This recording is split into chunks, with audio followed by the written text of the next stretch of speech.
Did you throw it away? My husband demanded angrily, his face reddened with frustration. The $1,500 watch my father gave me for our daughter's birthday. Yes, I answered calmly. I threw it in the trash, and I would do it again. His eyes narrowed, and his irritation flared up. Are you out of your mind? Have you lost it completely? Maybe, I shrugged. But the issue isn't with me. Look closely, right here. I pointed to a spot on the watch in his hand. David hesitated but finally took a closer look. His expression changed from fury to confusion, and as the truth sank in, his face went pale. My name is Nicole, and I'm 29 years old. David and I married a year ago, and sadly, we ended up living with his parents. My father-in-law never missed a chance to belittle me. You can't even make a proper cup of tea, he'd say. Each day felt like a nightmare. I often wish I could wake up from this cruel reality. David and I had known each other in high school, but we reconnected at a reunion. He confessed he had always loved me, and we started dating before getting married a year ago. I was thrilled. I loved David and was looking forward to our life together. I believed that as long as he was with me, everything would be fine, and I'd be welcomed into a wonderful family. I was so naive. After the wedding, I moved in with David and his parents, but it didn't take long to see that my father-in-law was a very difficult man. Old-fashioned, misogynistic, and unwilling to do anything for himself. According to David, my father-in-law once told his wife, a woman should never defy a man. He even threw a plate at her once for disobeying him. I couldn't believe it, but David confirmed it was true. It got worse. I soon noticed how racist he was. As an immigrant, he made it clear he didn't like me. I worked as an interpreter, fluent in both English and Japanese, and no matter how hard I tried, he constantly insulted my work. One time he muttered, I can't stand foreigners. It made my blood boil. He assumed I wasn't good at cooking or tea ceremonies simply because I came from another country. But I loved Japanese culture and had spent years living in Japan, learning their customs and etiquette. One day, I finally spoke up. Even though I'm from another country, I live here, and I love Japan. Your attitude is embarrassing. Embarrassing? Who should be embarrassed? He shot back. I thought you should feel ashamed for speaking to me like that just because of where I'm from. But even though his words hurt, I kept quiet. He was David's father, and I felt I had to endure it.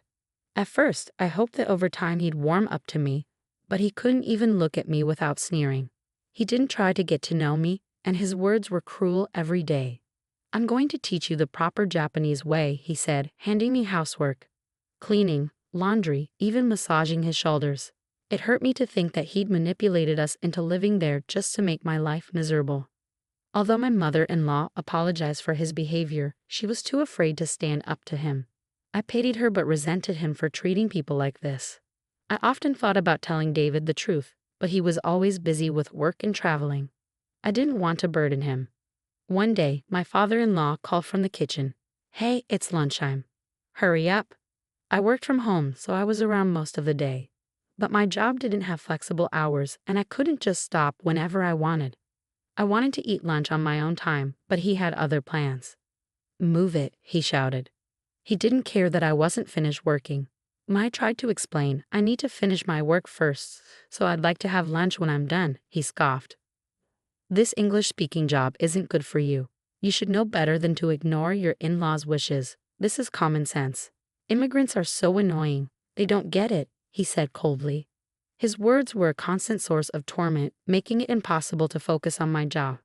He set unreasonable expectations, ordering me to clean every morning, forcing me to stay at the table until everyone else finished eating, and even barging into my room while I was working. Once he yelled from outside my door, I don't want to hear any English.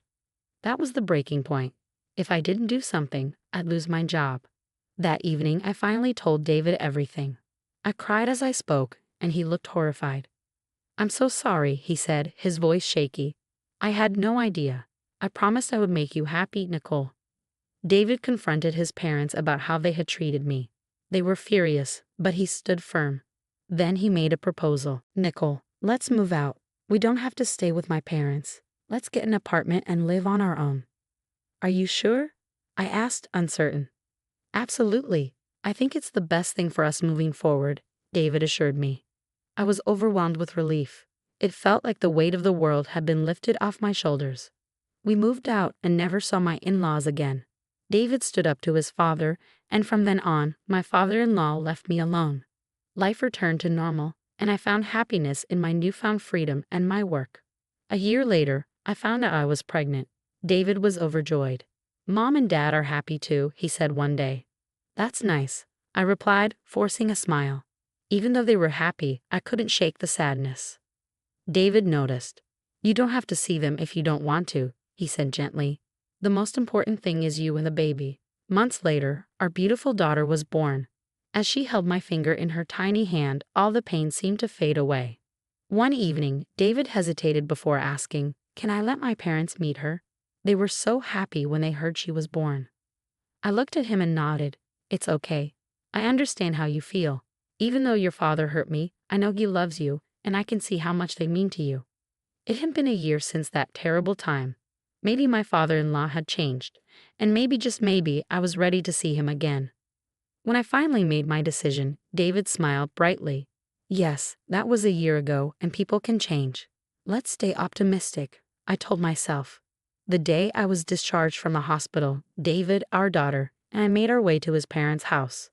It had been a year since I last saw my father-in-law, and I couldn't help but feel a bit nervous. Upon our arrival, my in-laws greeted us warmly. My father-in-law, surprisingly, appeared happy as he gazed at his granddaughter. Seeing him like this gave me a sense of relief, and I felt glad that I had agreed to bring her along. David seemed pleased as well, and for once, there were no sarcastic remarks from his father.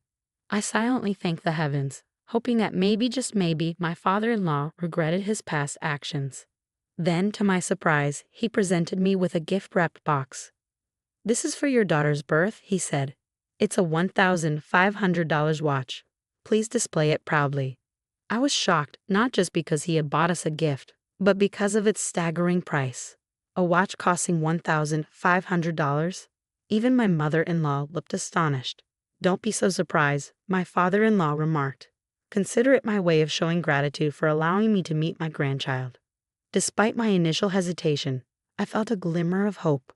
Perhaps we were finally starting to understand each other. My heart warmed at the thought of his approval.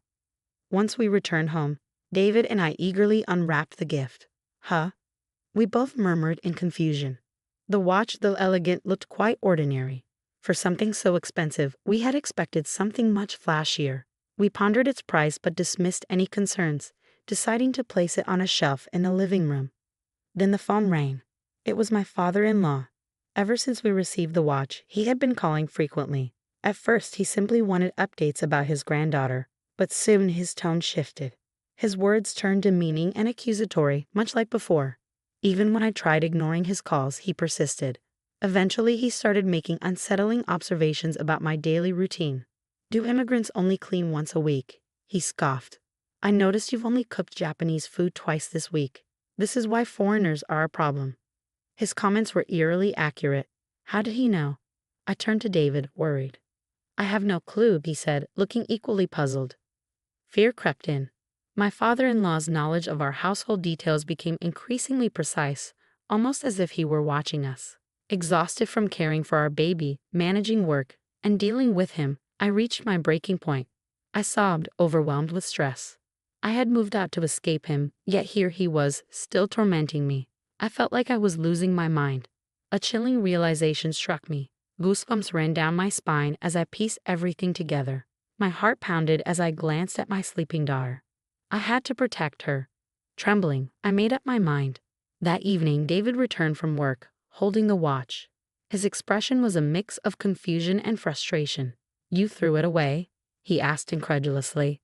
"The $1,500 watch my father gave us for our daughter's birth?" "Yes," I admitted without hesitation. "I threw it in the trash, and I'd do it again." David's frustration flared. "Are you out of your mind? That's insane." "Maybe," I shrugged. "But the real problem isn't me. Let me show you." I pointed at a small black dot on the watch's surface. "Look closely." Skeptical but curious, David inspected it. Slowly, his expression morphed from anger to shock. "What is this? Some kind of reset button?" he asked. "No," I said grimly. "It's not a button. Look closer."